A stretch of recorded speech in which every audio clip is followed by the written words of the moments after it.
Hello, everyone. Welcome to Econify, your weekly, monthly, or sometimes yearly podcast where we talk about people's choices and overall economy. Today, we have a great, gracious guest.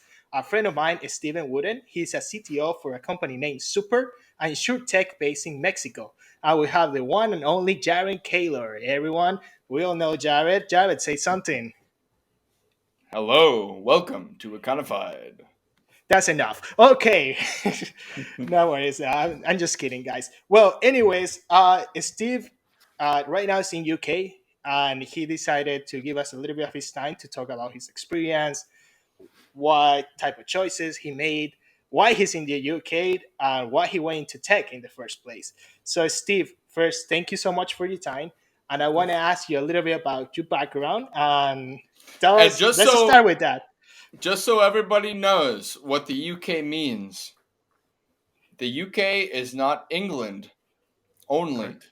Correct. Correct. It is England, Scotland, and debatably Northern Ireland. Not to be political, but it is also Northern Ireland. So, Stephen, welcome to Econified. Thank you for joining us today. Thank you. Thank you. Thanks for having me. Take us away. Please tell us a little bit about yourself. So right now I'm, as Jorge said, the CTO of a Mexican insurtech called Super. Right now we're an MGA. Basically, for your audience who might not be involved in the insurance industry, we are an agent that sells other companies insurance. So we ourselves are not an insurance company yet. So actually, prior to working at Super, I met Jorge at a insurtech startup that I co-founded called Kin Insurance. That was U.S. based. That company was an insurance company, or currently is.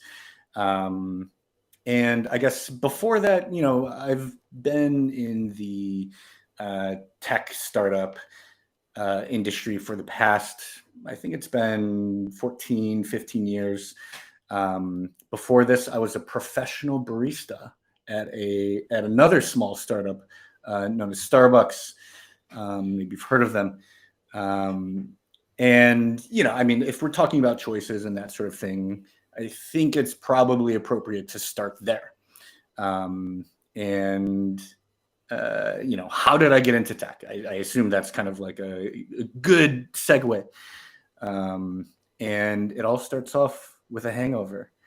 So me and one of my coworkers that I was opening my Starbucks shift with, that's 5 a.m.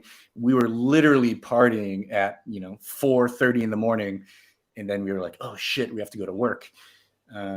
So we're opening up the store, and I remember multiple times in the day, still drunk, saying, I wish there was a website where I could just post the shift that we're working, because people want to work, right? They want to make money. Those people exist. It's just hard to find them. And I remember saying, I wish there was a website that I could just post the shift so I can just go home and go to sleep. And throughout that day, we were talking and kind of brainstorming some ideas, whether or not it would work. And at the end of the day, I was kind of convinced this website should exist. So at some point, I don't remember how soon it was until I acted on it relatively quickly. But I went to a nearby library. For those of you who are in Chicago, it was a Sulzer library in Lincoln Square. Picked up a couple books on a typical LAMP stack. That's Linux, Apache, MySQL, PHP. And then I just kind of started hacking on a project to get this, idea and bring it to life. So I got a prototype together. Then I paired up with my co-founder at the time. His name was Sean Corbett, to help me build this website. It was called Have My Shift. Not a great name, but it kind of told you what we were doing. Cover My Shift was taken. Take My Shift was taken. So Have My Shift. Okay, cool. Hey, it's my first website. That was really where kind of I got the bug of doing entrepreneurship. We signed up, I think 200 people the first 2 days. So within 48 hours, we just rode our bikes, and I knew when to go to various stores where they wouldn't be busy, so I can talk to other baristas, physically sign them up on a piece of paper.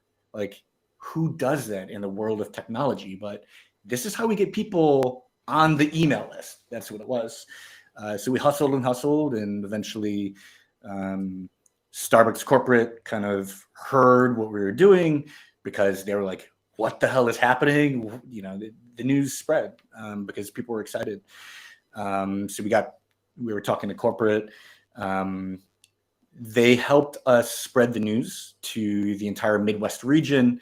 And at that point, I think later on, they kind of they shifted some people around, and that's like middle management, shifted around. The person I was talking to got moved to New Orleans, and then the new person came in, wasn't really interested, and they had their own plans, aka firing people.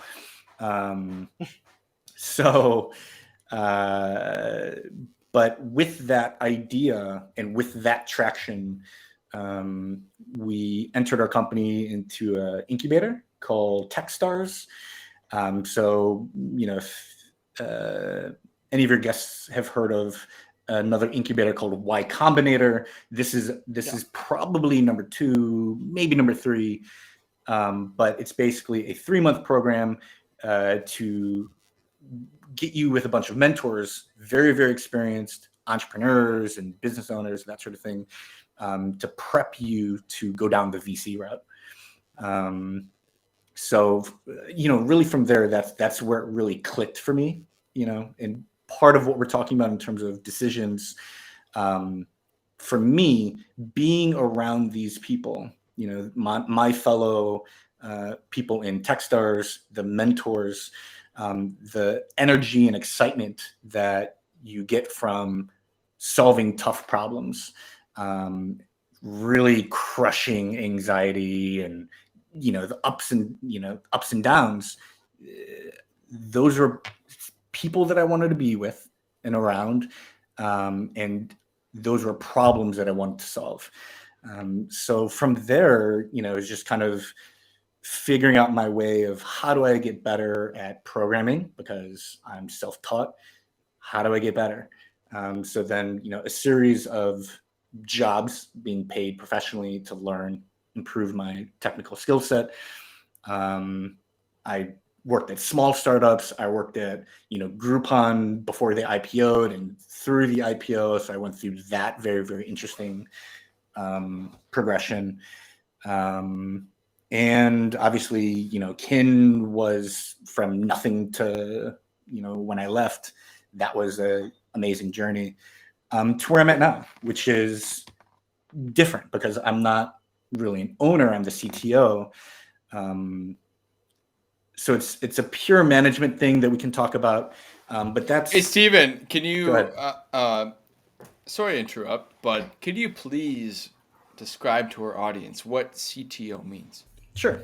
CTO is essentially stands acronym for Chief Technical Officer.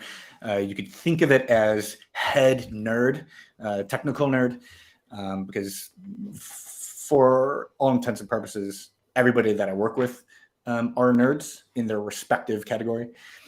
So I'm the head engineer.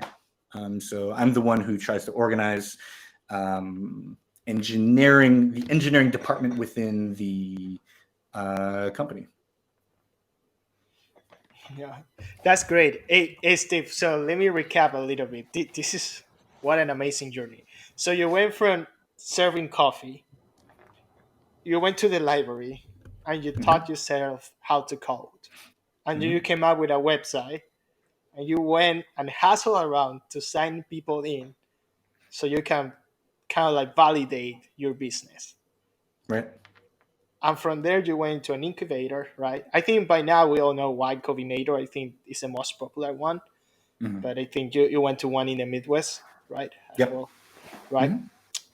And then from there, you went to work on Groupon, help other startups, also help to start Kim. And right now, you decided to work for Super in the Mm-hmm. insurance tech place. Yep. this is an amazing thing. May I ask you something like why technology? Why you decided to go into tech? Why you decided to be a plumber or a Mhm. fireman? Or, I don't know, a lawyer. For what it's worth, I consider myself to be a plumber of the internet. It's just what it is.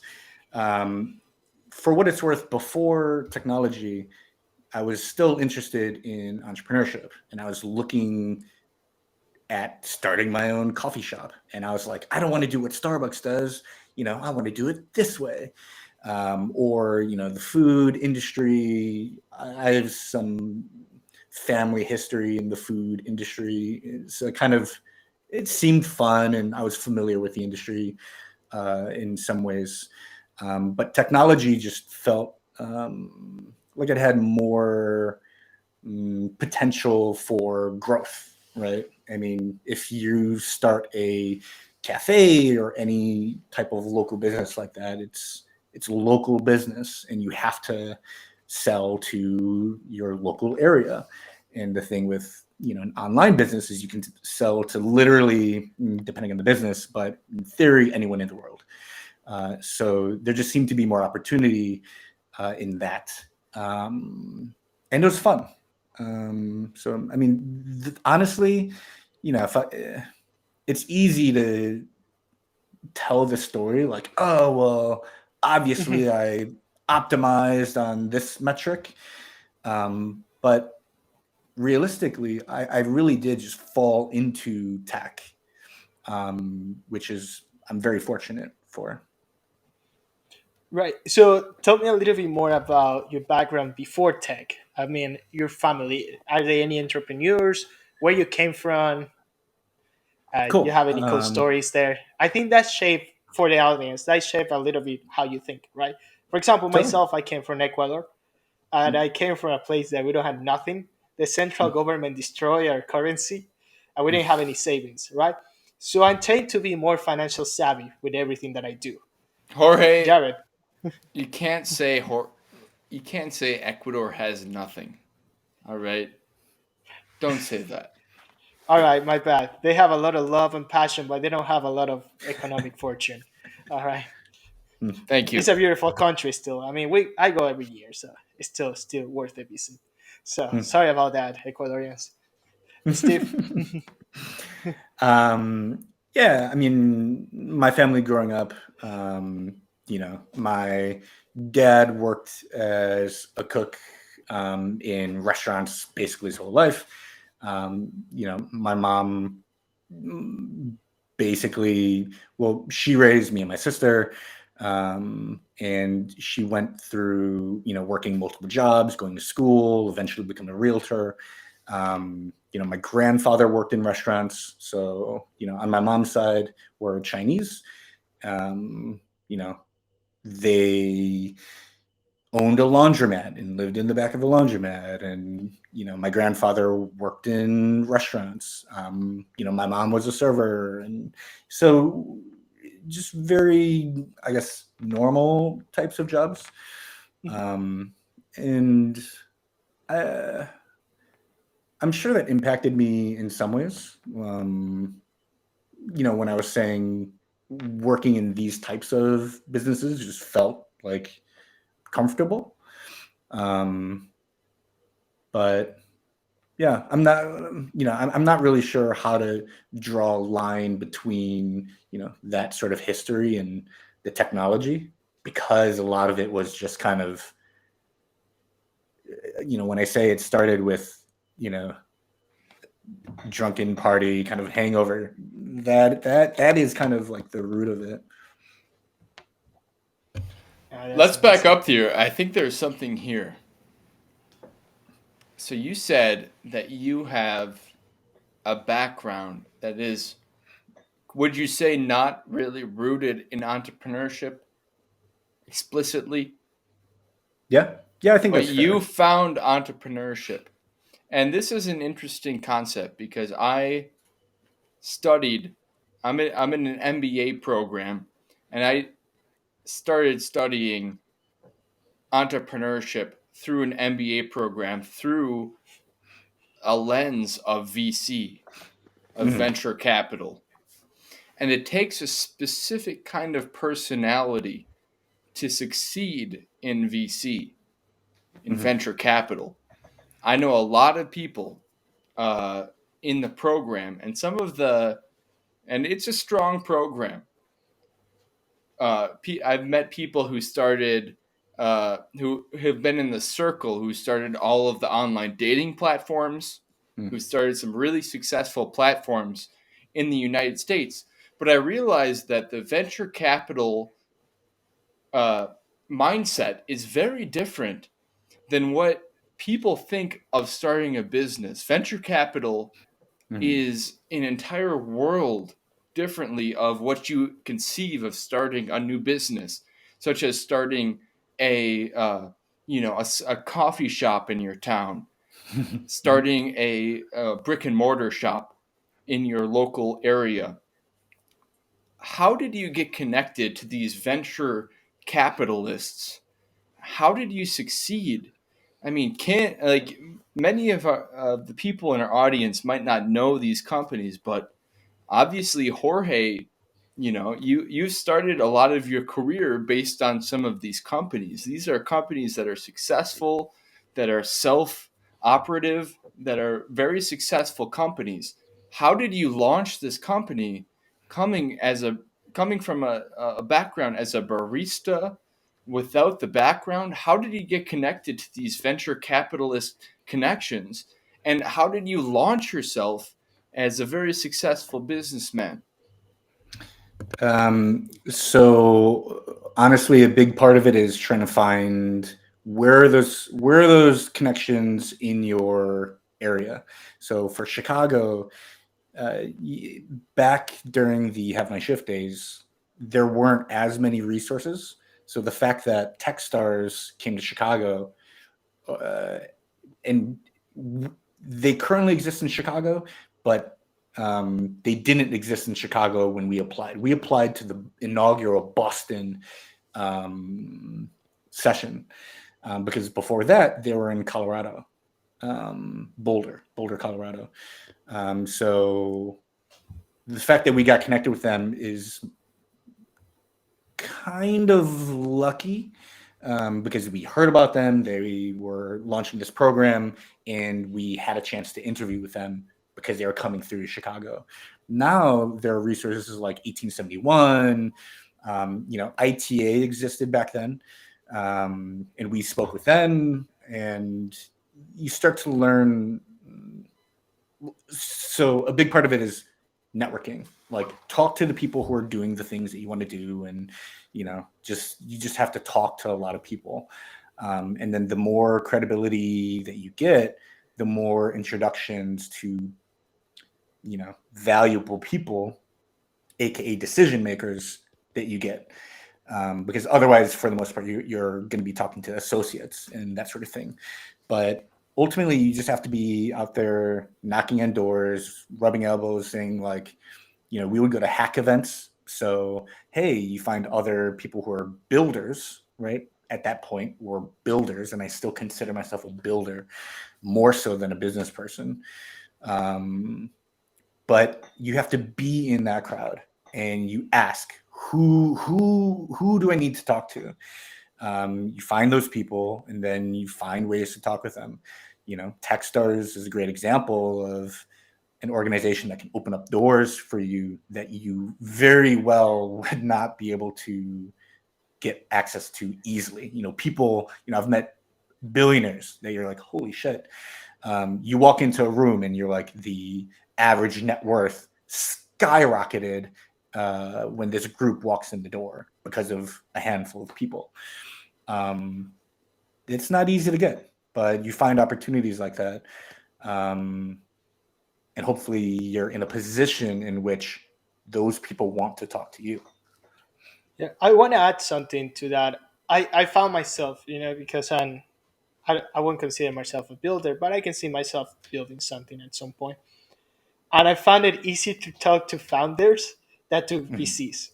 Like Mhm. founders, they will give you some time to talk. Hey, yeah, just set up a meeting. Let's talk. Let's go for coffee. and they will listen to your idea. And the founders will connect you with the people that has Mhm. the money, right? They connect you with the money pretty much. And I think that is an easy way to do it than sending cold emails. Sometimes other founders are like, "Oh, I'm working on these," and they're like, "That's a very cool idea, man. Tell me more." I think that's my experience. Steve, you have more experience than I. I, But dude, I think you're right. Right, like because VCs are viewing it as a lens of I need to take 4,000 meetings this week and really be effective with your time. Founders still have a bunch of time, but founders like to meet other people who are solving cool problems, who have cool ideas, right? The entrepreneurs, the people who are building companies, love solving problems and helping people generally. At least in my experience, I'm sure there are piece of shit founders who hate people and blah blah blah, but you don't right, talk to those people. yeah, and I found myself like founders. I mean, they may have more network than some VCs, but they tend to be a lot more humble. They tend to be a Mm. lot more sharing. I never met like a ton of VCs, but I met two or three, and these guys have like a certain stereotype, right? Mm-hmm. And there's like I only have 10 minutes, and you have 2 minutes to tell me about how you're gonna solve these. Mm-hmm. And founders will be like, I like that, but let's think about it this way. Let's try to solve Mm-hmm. it this way, and tell me what you think. Mm-hmm. Right? It's Mm-hmm. more like a mentorship, Yeah. um, friendship mentorship. I would say, we and they don't want a stake in the company per se, but they want to see you succeed. I think that the startup culture is like everyone wants to see you succeed, and Yeah. everyone wants to help each other to great to go there. Yeah. As your company gets to worth billions, hey, just invite me to the party. That's why they say, Totally. Yeah. right? Yeah. Right. And So, also VCs a lot of times a founder will be like, "Oh, that's not a good idea." They'll be straight with you because there's no vested interest. Venture capitalists will generally never tell you no because it doesn't make sense to close the door. So basically, if you approach a venture capitalist and you hear the phrase like, "Hey, this is a great idea. I'd love to talk more when you're further down the road," that's a no. But it's a very implicit no because you don't want to close the door because in the event that this company does figure it out, you don't want to be you want to always be an option so that you can invest money because the goal is to make money. So you don't close the door. yeah. You don't have that honest kind of feedback. And I'm sorry, sometimes you will get very honest feedback, but founders will just give it to you straight. Yeah. Stephen, how do you know? How do you know if the feedback that you're getting from a VC is truly a deal breaker, or you need to work on your logistics, you need to work on the details, and you need to figure it out and continue with the current program? This is speaking from somebody. I'll be completely frank. I was once an entrepreneurship MBA student, and our idea was shot down Mm, like one of the Apollo missions that did not succeed. All mm, right. All right. So it did not work. mm, And from the beginning, I knew it wasn't going to work because it was too lofty. It was a good mm, idea, but it wasn't rooted in the ability for us to execute. We didn't have mm. we didn't have the I's to dot and the T's to cross. How do All you right, man. know? But sorry about that. Tell the idea, man. I mean, let's tell it. Let's so we can give it to you straight. And it's like that sucks. Mm. All right, Mhm. just Yeah, say it. so okay, so it wasn't my initial idea, but I had a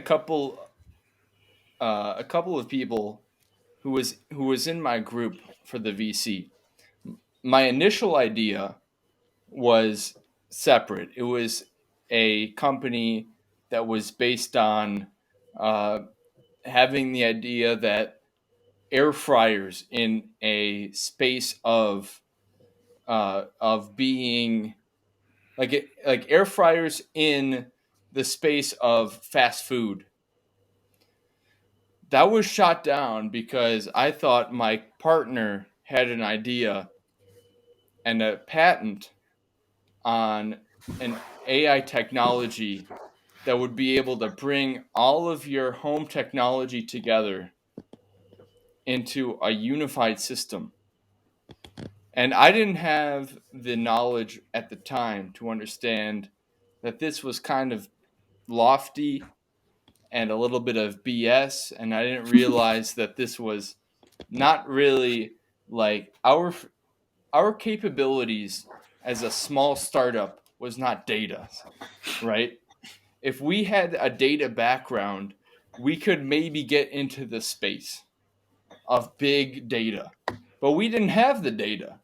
So we were relying on all these different sources. And from the beginning, I'm kind of like, well, how do we get these sources together? And they're like, well, we have this patent. And I'm like, I don't think you have this patent. But I didn't have at the time the cognizance and the pushback necessary to understand that this was a lofty and unrealistic goal. My question is, how do you know if if an idea does not resonate with a VC? And also, how do you know if an idea is too lofty for your own expertise? Mhm. Uh, so those are good questions. And I would say when it comes to VCs, it's do you get the next meeting? So a common thing that founders say is the goal of your first meeting with a venture capitalist is to get the second meeting. The goal of the second meeting is to get the third meeting, and so on and so forth. So if you never get that second meeting, that tells you a lot. Your other question was, how do you know? Lofty, I don't think is the right way to think about it. It's how do you know that you have an idea worth pursuing? Because lofty, VCs invest in lofty ideas all day, right? That's what they do. They don't want not lofty ideas. Um, Lofty ideas are ideas that they can continue to inject money in and continue to earn, a giant multiple. That's the name of the game with VCs.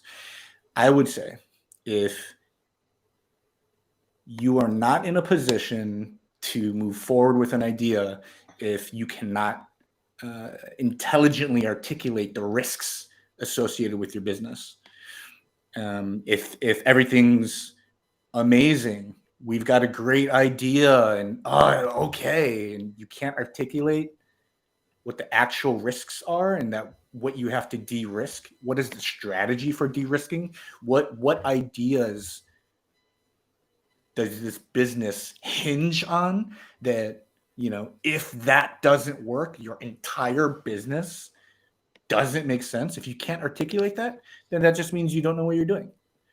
So every business has risk. Even kin that has raised, they just raised their Series D, still has risk. So it's not even like a startup. It's more of how intimate are you in understanding how this business actually works, what you need to prove in order to get to the next stage. If you can't articulate that, you don't know what you're doing. So would you say, Stephen, that you need to have an understanding of a specific industry to succeed? I know I've heard a stat recently that most entrepreneurs are actually in their 40s and 50s because they've developed their careers far enough to really understand and zone in and focus on what is a successful person in their career, and understand that that is what it takes to be successful in this industry, i.e., they know the industry. So if you don't know the industry, you were a fairly young person in this, just based on my understanding, uh, this new industry. So how did you know, like, that you were going to be disruptive in this industry without having all of that market expertise under your belt to pursue it? And you mean insurance specifically, or do you mean generally how do you approach Yeah, I the mean, let's talk industry? about your own expertise in insurance. The nice thing about Kin in particular is the fact that we had people who actually didn't know insurance, but Sean, who is the CEO, he had previous successful exits with fee fighters. So as a business person, um,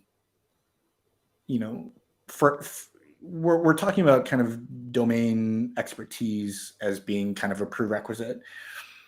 I don't know if that's entirely true. It is absolutely required to succeed.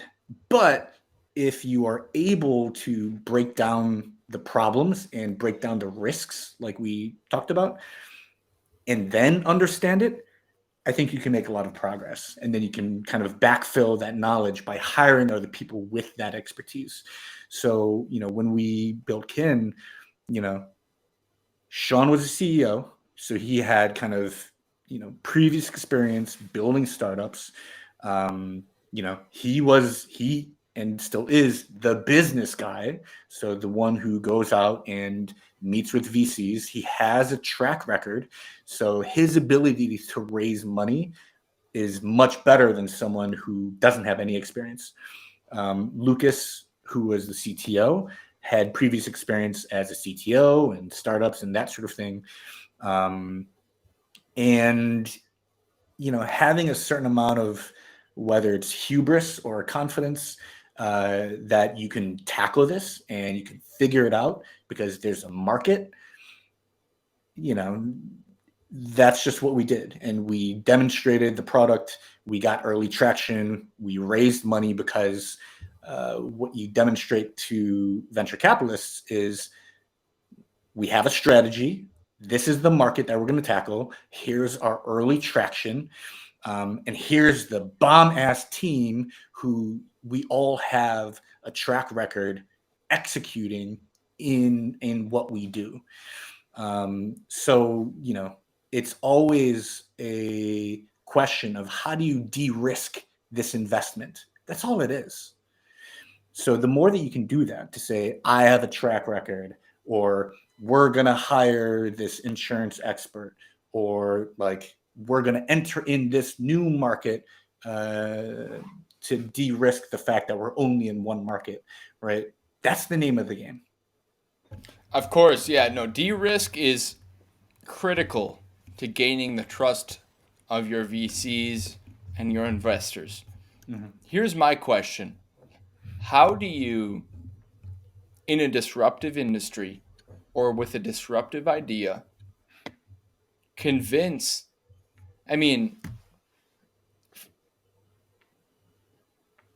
this is disruptive. So, like, any disruptive idea is going to be seen as something that's a wild idea without any feasibility. That is what you're going to have to overcome in Mm-hmm. order to make the idea a reality, right? If it's Mm-hmm. disruptive, ultimately, fundamentally, it is disruptive to the point where people won't believe it's possible. That's the entire essence of disruption. And it depends on the idea, right? If we're saying, hey, we're gonna do something entirely different that's never been seen before, that's gonna require significantly more de-risking than something else. So for example, if I were to say, I'm gonna invent a new color, okay, that's gonna require a lot of convincing to do. So let's throw out the word disruptive. It's one of those overused words like, we all want to be disruptive. Okay, throw that out. Stop using that word, because what does it mean? I think it just makes people like feel good about themselves. Like, we all want to be disruptive. We all want to, make a dent in the universe. Fuck all that shit. excuse me. Is it okay to curse on this podcast? Yeah, it's okay. No worries. Nice. But it's the sort of thing where let's quantify what do we mean by disruptive, because we're selling insurance in Florida. Okay, there are interesting things about this model, but we're selling insurance. It's a highly regulated industry. We're not saying, hey, we're going to sell insurance that's not regulated. You can't do that, right? So it that's a when you're in the startup world for long enough, there's certain words that just hit you and you're like, don't use that. Another one is MVP. If I never hear that acronym again. um, but so for me, it's a quality of thought. Like, don't say disruptive because it doesn't mean anything. Yeah, it just reminds me of the type of titles that people have nowadays, like, oh, Mm. you are customer success manager, or you are like growth hacker. And when people ask me what I do, I say, well, I only do sales. And Mhm. like, what? You don't have like a nice title? Like, what What do basically you what I mean? do is sales. Like, Yes, what and here you want me to be the VP of growth and acquisition? That it means sales, man. an intro the discussion of what's different. What's different, right? Okay, we don't have to say disruptive. We can say what is the new ways of working as another corporate word. But what is different about Kin Insurance that is different, and what led to the success of Kin Insurance that other insurance companies like do? I mean, think about it. Insurance is not really a company that you like, a kind of business model for a company that you would expect to be successful. So how, what is the advantage of this new way of doing things? Mm. It doesn't have to be disruptive, but Mm.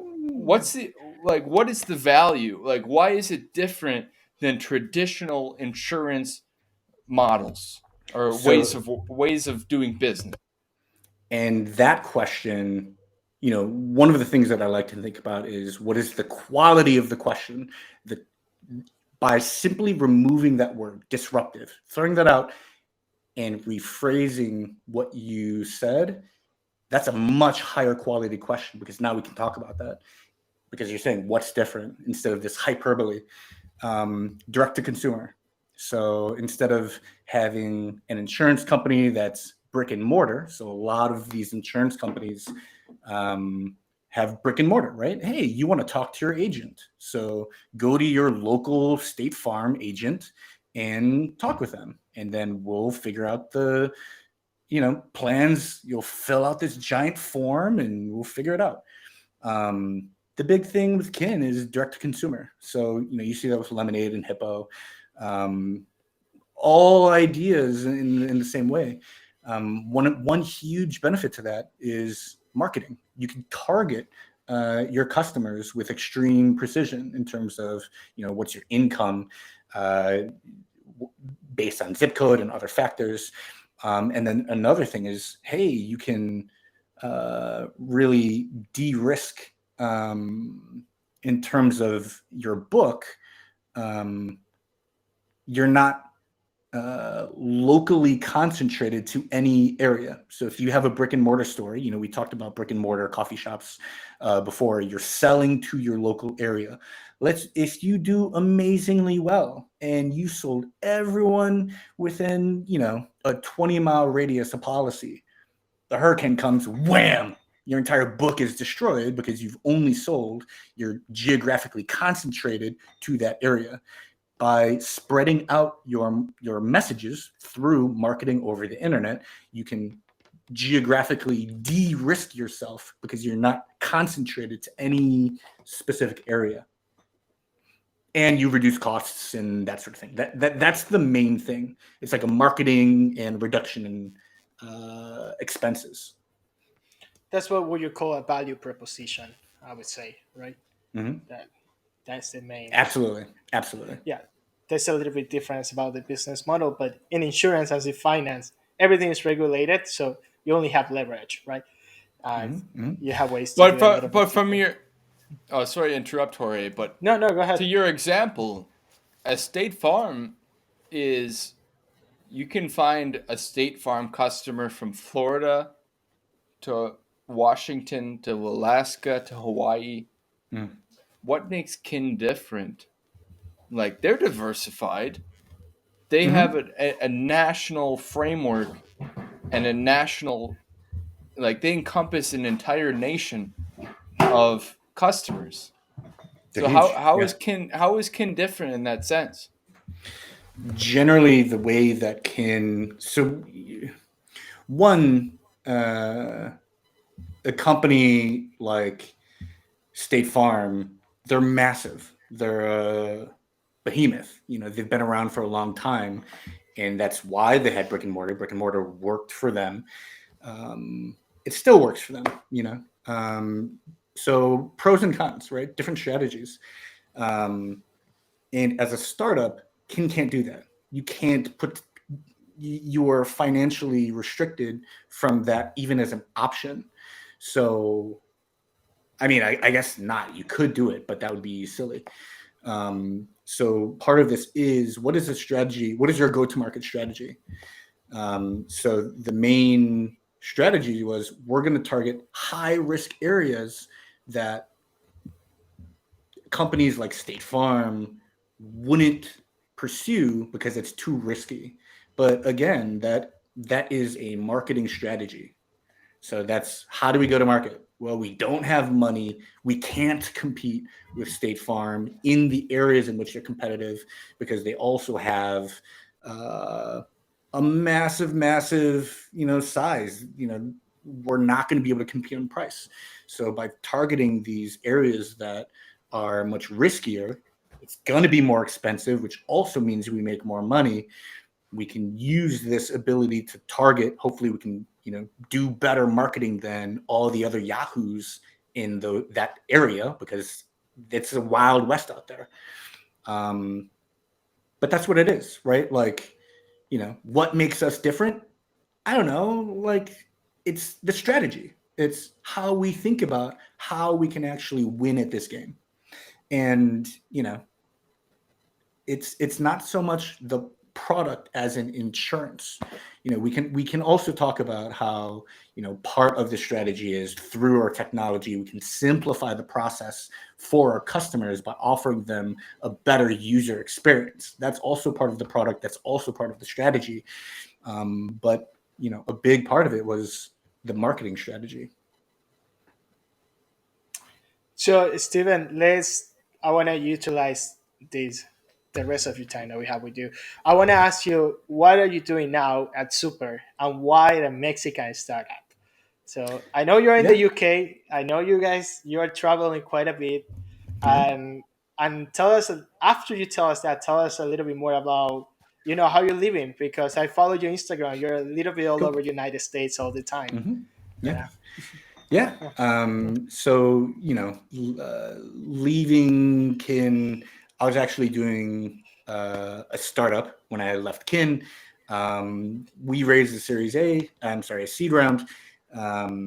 And I realized, we were a B2B, it's called Small World. It's a way to connect people and make introductions to organizations that you wouldn't have otherwise.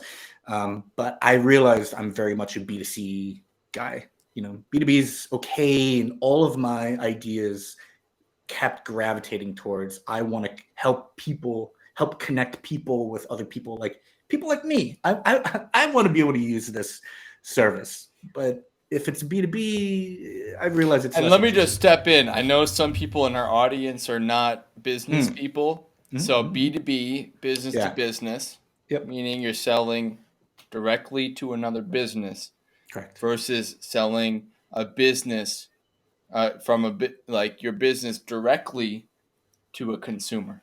Correct. Yeah, and I always hate when people use acronyms, and I am being that person right now. So thank you for clarifying. No, that. I mean, I think if you're in an industry, it's incredibly expedient and efficient to say things in that way. But also, if you don't know what the acronyms mean, then you're confused. Totally. Yeah. So thank you Right. for pointing that out.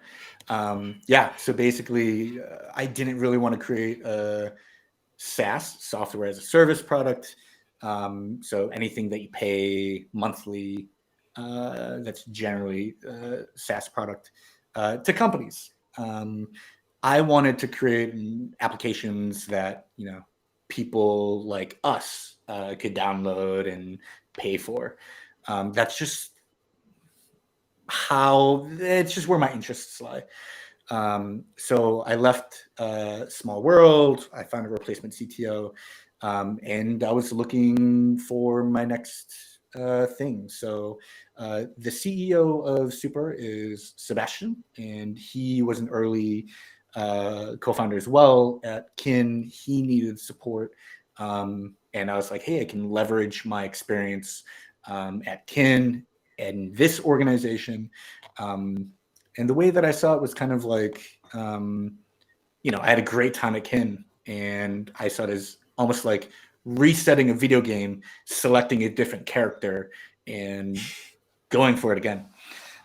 So that's where I'm at, and it's really, really incredible because you get to make the decisions. And the way that I view my role is, how can I make everyone's life easier given my experience? And especially with engineers, how can I create an environment that I can be exceptionally proud of, because I know what a good environment can be like. So how can I make the decisions to really, really encourage the best out of people? And it's honestly not just engineers. It's how do we work together? I, I, I love repetition because I think it shows a certain amount of consistency of thought and action. So I'm always saying, I want engineers, product, and design in the same room solving the problem together. There are no silos. There's not a separate design track. We're solving the problem together. So I'm sure people are like, stop saying product design. And I do this with my fingers too. But so for me, that's really, really awesome to help facilitate an environment that people can thrive in. And it's not something that I am defining myself, right? It's, hey, this is our environment. Jorge, at Kin, I think that we did that at Kin too. I was always just being like, how can I work together with people? That's just, and I think that's related to the B2C idea. It's just people. What am I doing? Was it? If I can, Yeah. let me step in and let me ask Jorge: is it true that you Yeah. were one of the top salesmen at Kin Insurance? He crushed Uh, it.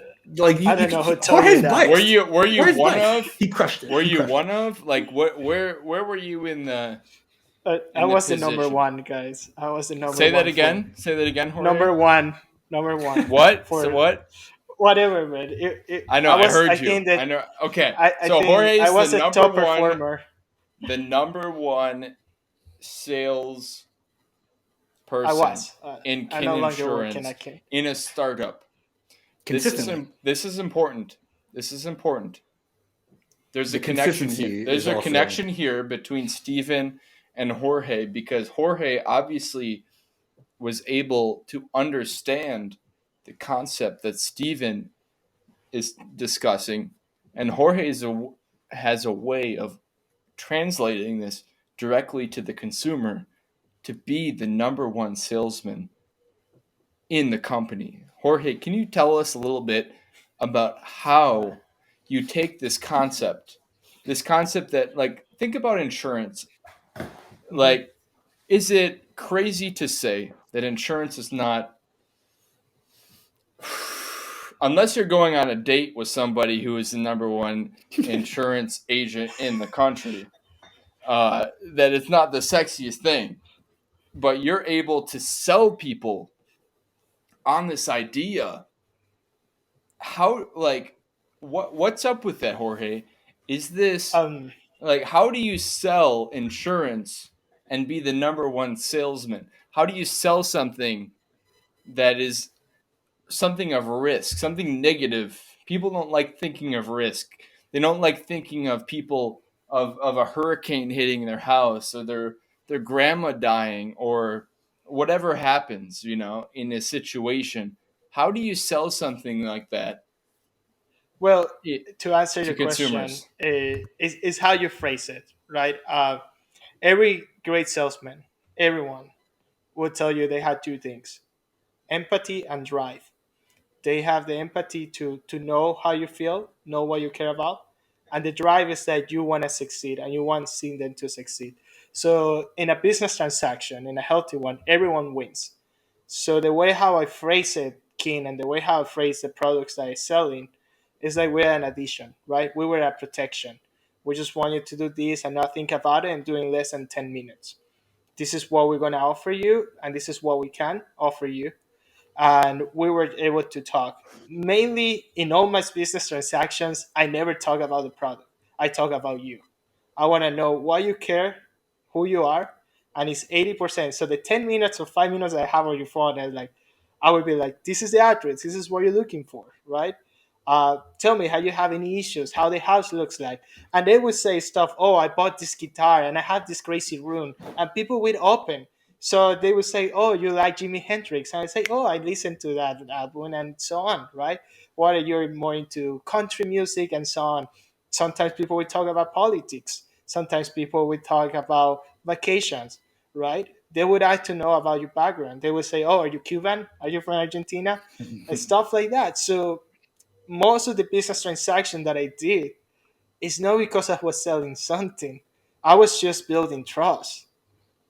They just want to buy something from somebody that actually explain the product in a simple way that you can understand. You know, like if you ask me, oh, you want me to sell you that guitar? I will ask you, well, how often are you looking to play? If you're not looking to play very often, probably you should get the cheapest one. And they like that sincerity. Yeah, That's so it. that's great. I appreciate that, Jorge. Steven, when you look in a successful salesperson, does it matter if you're selling insurance? Does it matter if you're selling burritos or steaks over the internet that are fresh and regenerative farming? What, like, for an example, like, does it matter, or is it fundamental sales expertise across the board?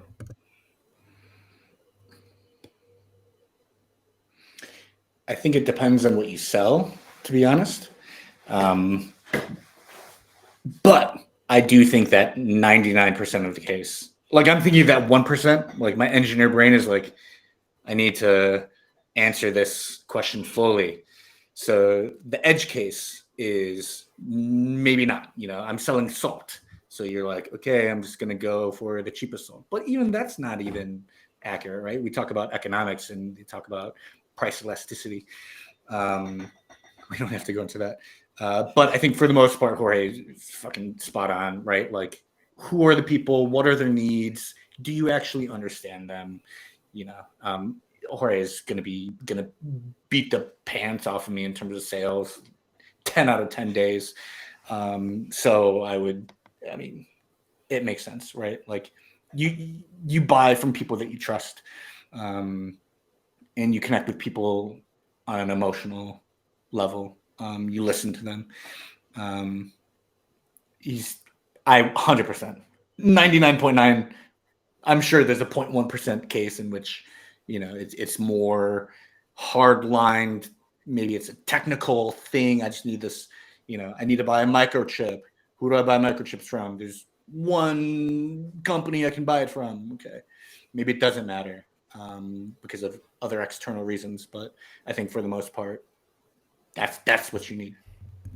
Yeah, no, what Jorge mentioned and what you said, Stephen, reminds me of Kahneman's Thinking Fast and Slow, which is a great book, Nobel Prize winning work that really explains this concept that you have to, even if you have the best idea ever, you need to you need to understand your customer and understand what motivates them, understand what is the how are they thinking fast and how are they thinking slow in the idea. Meaning, most people are thinking fast. They're thinking based on their presuppositions, their inclinations towards something, versus slow, their rational brain, right? But what I want to connect with this together is that, Stephen, when you're talking to a VC, is it the same kind of selling as Jorge is doing directly to the consumer? What is different? Is it the same? I I'm think there curious. are.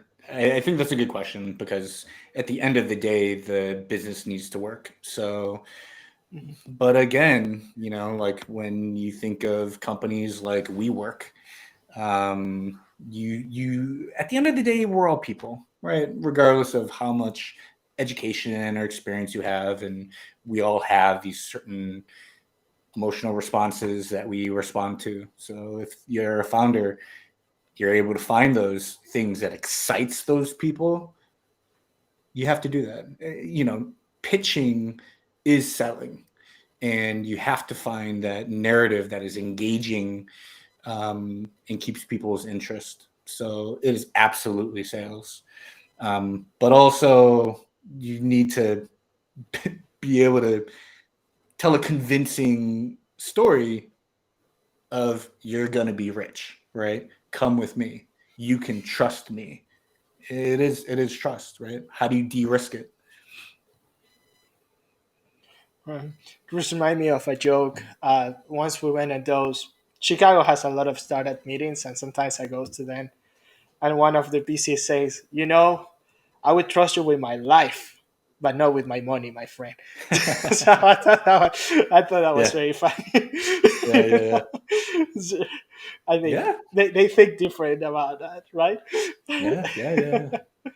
And the other guys say, when you get rich, the only life that improves is your wife. You're still doing the same thing. I haven't You wear heard the that one. That same that was thing. amazing. Yeah, Yeah, you wear the same thing. You don't care even where to sleep. You watch the same shows. You hang out with the same people. While your wife starts dressing better, works out more, goes to yoga classes. yeah, yeah. I love I it. I thought love that it. was very funny, right? Yeah, Right? it's I mean, amazing. we've hit it. Yeah, I appreciate that. We've hit on a lot of topics today. We've hit on luck. We've hit on what ideas work, what ideas don't work. We hit on what makes a good salesperson and how sales differs directly to consumer versus when you're working with investors. I'd like to bring this all together and think to our audience who generally from what I'm seeing, they don't all they're not like super successful business people like yourself. So, let's try to break this down a little bit. Let's make some simple tangible advice for somebody who doesn't really have a significant business background, but they're tired of their job. Let's say they're a barista at Starbucks, right? I was also a barista at Starbucks at some point in my life. Hmm. I when I was 14, I worked at McDonald's. What makes a person successful in business?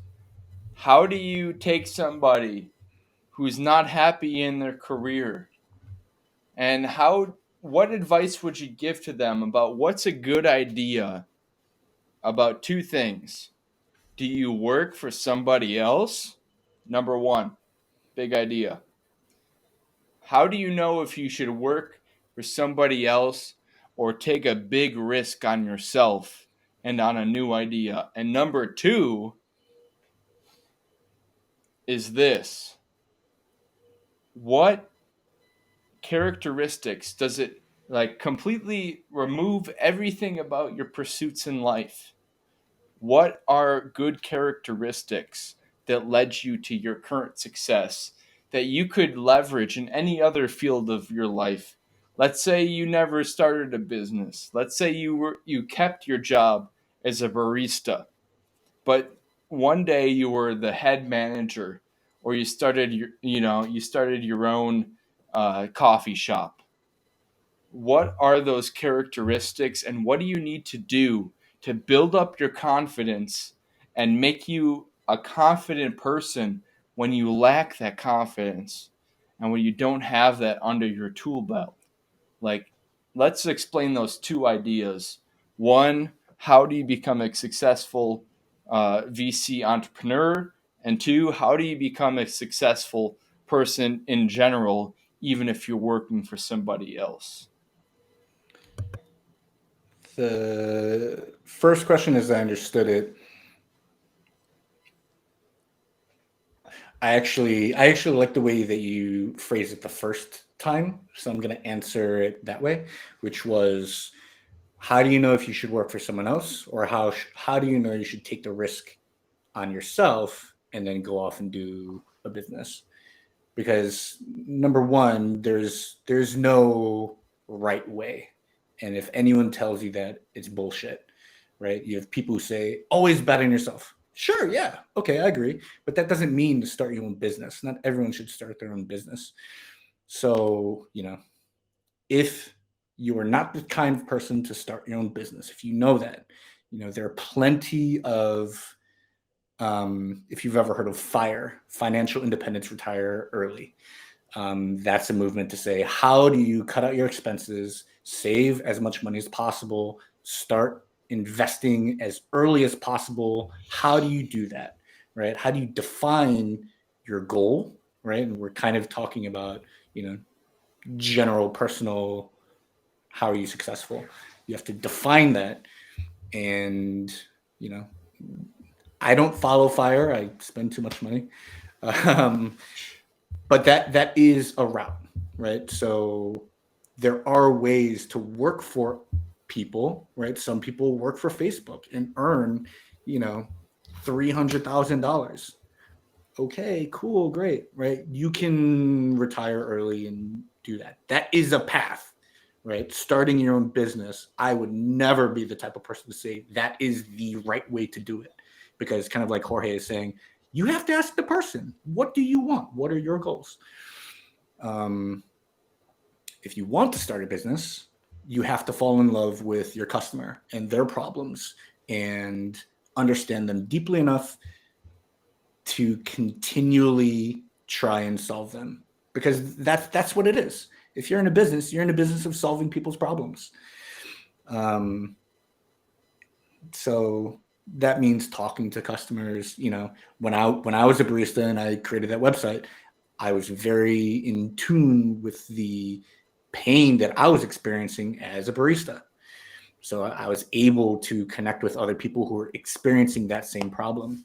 And if you're starting a business, then you have to ask yourself, is this problem large enough for whatever goal I have in mind?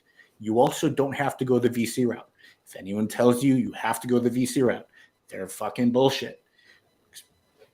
So, there are plenty of people who don't go the VC route and are successful, because what does it mean to be successful? I can't tell you that. You have to define that yourself. And then general tips. Yeah, I think you have to define what you want. I think you said, how do you get the confidence if you don't have it? I very much have been a fake it till you make it kind of guy, right? Where I go, I'm confident, and then I go cry in a bathroom. Because I don't know, I think in many ways, confidence is at least in my experience, I think other people, maybe it comes more naturally, but it's through repetition, and then you just do it a certain number of times, and then you're like, oh, okay. It's And then, transitory. yeah. Where like it comes and goes. Like anyone who says something, from my experience, when people say something, they're always like I've met some people in some of my group projects and in some of my places of work where they're like, I really think that was stupid. And I'm like, no, that was really insightful. Like that was really good. So I mean, I think everybody like that's an important thing too. Everyone is in the same boat, right? People, I mean, some things are just obviously like ridiculous, but it's important to ask your key friends, the people that you really trust, like how did that sound? How did that resonate? Because oftentimes what you perceive in your head is different than what other people perceive, for good or for bad. For good or for bad, right? Like sometimes you say something and it really hits, but you don't really see that it does resonate with people.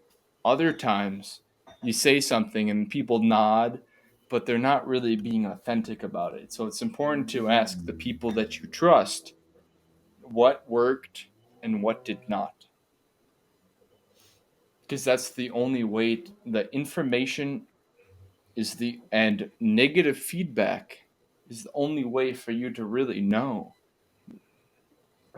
when you need to improve and what you need to lay in on and continue that progress because you did something really well. So would you agree with that?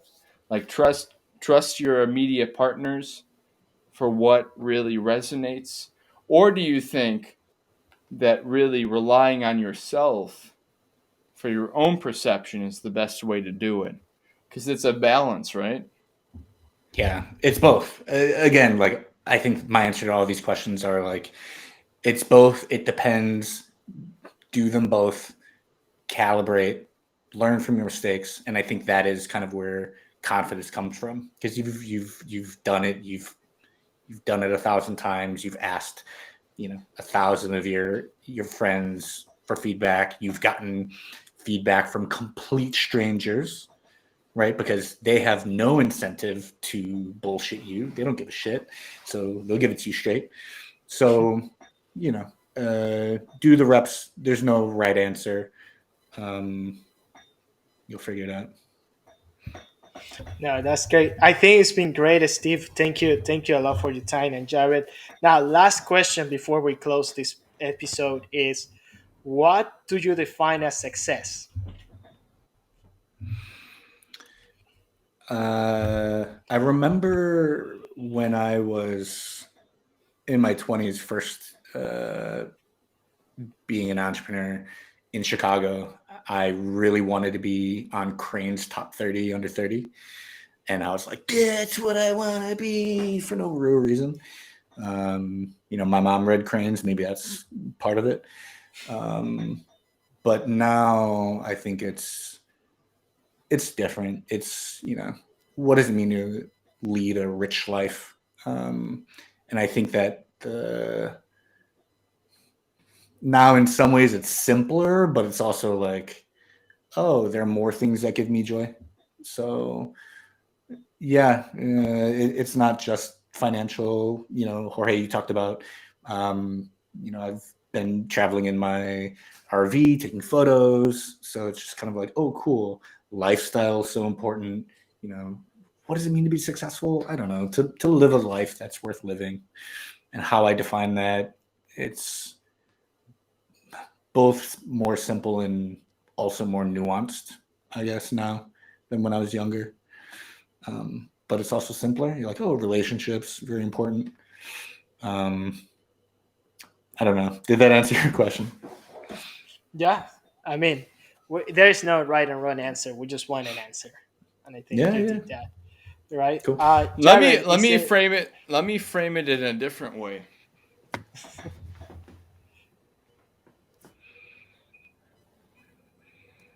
How do you know? Like you said, fake it till you make it. How do you know that you're on point, or if you're full of bullshit?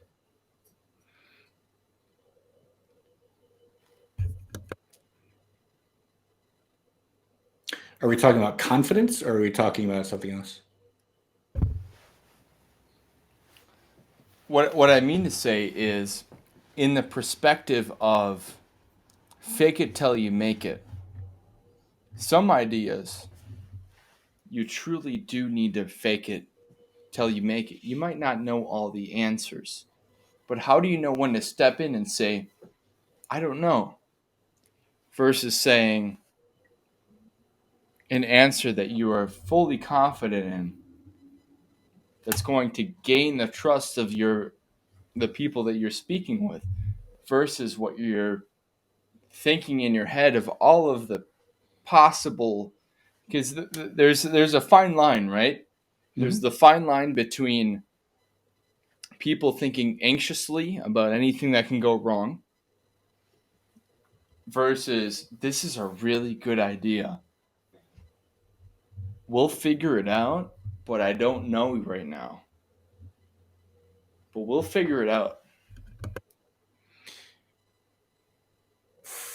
So the fake it to me till you make it comment was specifically within the context of confidence and building confidence when you don't have confidence.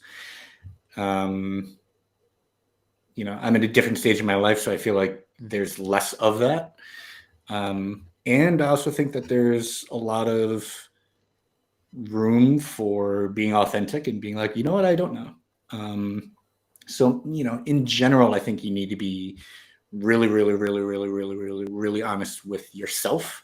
And if you have doubts, clarify those doubts, de-risk it as much as possible. And then the fake it part is with others, right? I don't think you want to fake it with yourself. I think sometimes you have to like put on that mask and go for something. With others, it's kind of like this external thing.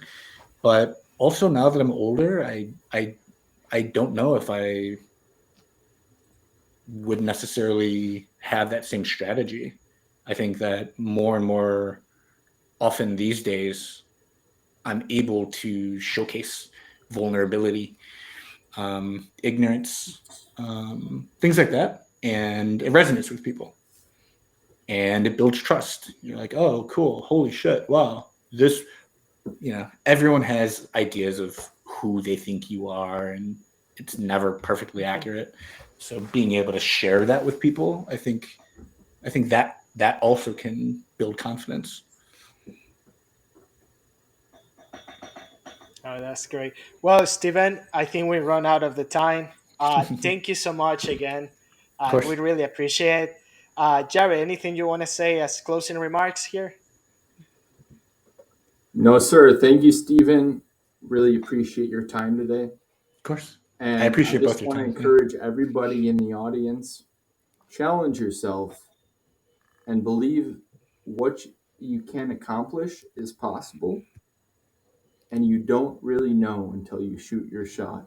Stephen, you've really shook up the world, and great job to you because you've really created jobs and a whole, like, this isn't like when people talk about entrepreneurs or they talk about Elon Musk or this or that or whoever, they often think of these people on these pedestals, but you have to understand who is beneath these people and what did they create in the world. And really, the best form of charity, in my opinion, is to give people a line of work that they really believe in and care about. And if you give people jobs,